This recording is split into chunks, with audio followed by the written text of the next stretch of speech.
بسم اللہ الرحمن الرحیم۔ چینل پر اگر نہیں ہوئے تو پلیز چینل کو سبسکرائب کر دیجیے، جزاک اللہ۔ سورج غروب ہو کر کہاں جاتا ہے، راز سامنے آ گیا۔ حضرت ابو ذر رضی اللہ تعالیٰ عنہ کہتے ہیں کہ رسول اللہ صلی اللہ علیہ وسلم نے فرمایا، جانتے ہو یہ سورج غروب ہو کر کہاں جاتا ہے؟ میں نے کہا، خدا تعالیٰ اور اس کے رسول ہی خوب جانتے ہیں۔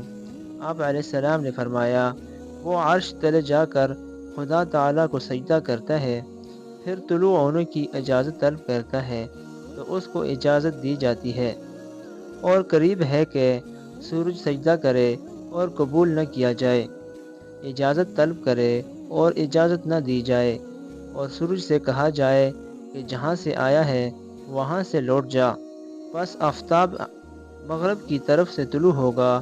یہی مطلب ہے اللہ تعالیٰ کے اس ارشاد کا، وَالشَّمْسُ تَجْرِي لِمُسْتَقَرٍّ لَهَا، ترجمہ، اور آفتاب اپنے ٹھکانے کی طرف چلتا رہتا ہے۔